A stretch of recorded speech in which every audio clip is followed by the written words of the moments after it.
ప్రభునందు ప్రియ స్నేహితులారా, ప్రభునామన మీ అందరికీ వందనములు. ఈరోజు ఎలాగున మిమ్మల్ని కలుసుకోవడం చాలా సంతోషంగా ఉంది. సమయంలో ఒక మంచి టాపిక్ విషయంలో మీతో మాట్లాడని చాలా సంతోషిస్తూ ఉన్నాను. ఈరోజు మన అంశము పరిశుద్ధ జీవితం, దేవుడు కోరుకునే జీవితం. దేవుని వాక్యం చదువుకుందాం. పేతురు రాసిన మొదటి పత్రిక మొదటి అధ్యాయము 15-16 వచనములు.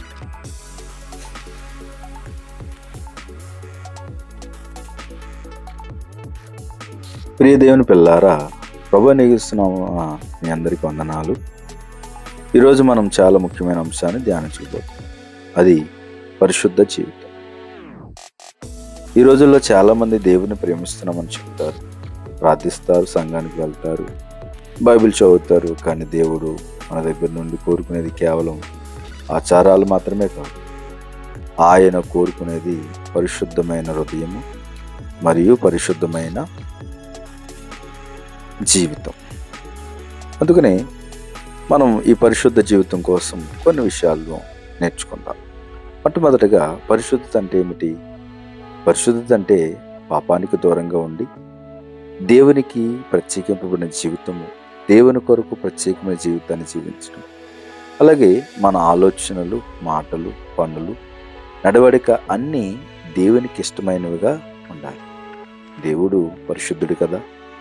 ఆయన పిల్లలమైన మనము కూడా పరిశుద్ధంగా జీవించాలని ఆయన ఆశ, ఆకాంక్ష. అందుకని ఆయన పిలుస్తూ ఉన్నాడు. ప్రియ స్నేహితులారా, దేవుడు పరిశుద్ధ జీవితాన్ని ఎందుకు కోరుకుంటున్నాడు అని అంటే, దేవుని వాక్యం సెలవిచ్చినట్లుగా పేతురు రాసిన మొదటి పత్రిక మొదటి అధ్యాయం 15-16 ప్రకారం, నేను పరిశుద్ధులను కనుక మీరు కూడా పరిశుద్ధులై ఉండండి. మనం ఈ లోకానికి చెందిన వారము కాము అని మనం మొదటిగా గుర్తించాలి. ఎందుకంటే క్రీస్తు మనలను తన రక్తముతో కొనుగోలు చేస్తారు. ఒక విధంగా చెప్పాలంటే క్రీస్తు మన కొరకు వెల చెల్లించారు. అందుకే మన జీవితం ఆయన మహిమ కొరకు ప్రతిబింబించేలా ఆయన మహిమ కొరకు జీవించాలి. అలాగే పరిశుద్ధ జీవితానికి మరి ఎన్నో ఆటంకాలు వస్తూ ఉంటాయి. ఏంటి ఆటంకాలు అంటే పాపపాశలు, లోక సంబంధాలు, గర్వము, అసూయ, కోపం, అలాగే అపవిత్రమైన మాటలు, క్షమించలేనటువంటి మనస్సు.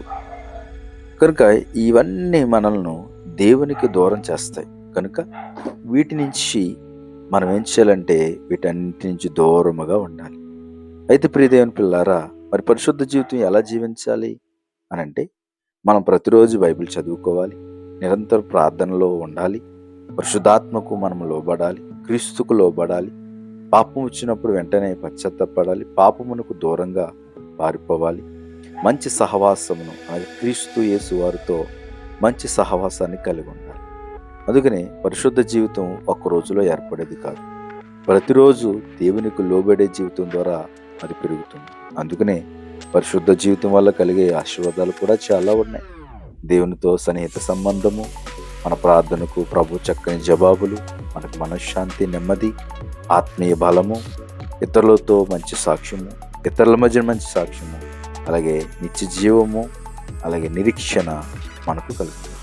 పరిశుద్ధ జీవితం మనకు మాత్రమే కాదు, మన కుటుంబానికి మరియు మన చుట్టుపక్కల ఉన్న వారికి, మన సంఘానికి కూడా ఆశీర్వాదకరంగా మారుతుంది. అందుకే ప్రియ స్నేహితులారా, మనల్ని పరిశుద్ధులుగా చేసేది ఎవరనంటే, మన సొంత శక్తితో పరిశుద్ధులము కాలేము. కానీ యేసుక్రీస్తు ప్రభు వారు రక్తము మనల్ని శుద్ధి చేస్తుంది. పరిశుద్ధాత్మ మనలో పనిచేసి మన స్వభావాన్ని మారుస్తుంది. కాబట్టి ప్రతిరోజు దేవుని కృపపై ఆధారపడాలి. నేను మీకు ఈ ముగింపు మాటలు చెప్పాలని ఆశిస్తున్నాను. ఏంటంటే ప్రియులారా, దేవుడు ఈరోజు మనల్ని పరిశుద్ధ జీవితానికి పిలుస్తూ ఉన్నాడు. మన జీవితంలో దేవునికి ఇష్టం కానివి ఏ అలవాటు ఉన్నా ఈరోజు దాన్ని విడిచిపెట్టాలని నిర్ణయించుకుందాం. మన హృదయాన్ని ప్రభునికి పూర్తిగా అర్పిద్దాం. పరిశుద్ధ జీవితం గడిపిన వారే దేవుని మహిమను చూస్తారు. కనుక మనం అలాగున దేవుని మహిమ కొరకు పరిశుద్ధ జీవితాన్ని కలిగి ఉందాం. అటు కృప దేవుని కృప మనకు తోడే నడిపించును గాక. ఆమేన్. పరిశుద్ధమైన పరలోకపు తండ్రి, మా జీవితాలను పరిశుద్ధపరచము. మా హృదయాల్లో ఉన్న ప్రతి పాపాన్ని క్షమించు. పరిశుద్ధాత్మ ద్వారా మమ్మల్ని నడిపించు. నీకు ఇష్టమైన పరిశుద్ధ జీవితాన్ని జీవించే కృప మాకు అనుగ్రహించు. యేసుక్రీస్తు నామమున పేరట ప్రార్థన చేసి అడిగి వేడుకుంటున్నాము పరమ తండ్రి. ఆమేన్, ఆమేన్. ఈ యొక్క సందేశము మీకు ఆశీర్వాదకరంగా ఉన్నట్లయితే మన యొక్క ఈపీసీ సత్యము అఫీషియల్ అనేటువంటి ఈ యొక్క యూట్యూబ్ ఛానల్ సబ్స్క్రైబ్ చేయండి, అనేకులకు షేర్ చేయండి, లైక్ చేయండి. దేవుడు మిమ్మల్ని దీవించును గాక. ఆమేన్. అందరికీ ప్రేమపూర్వకమైనటువంటి వందనాలు. Thank you very much.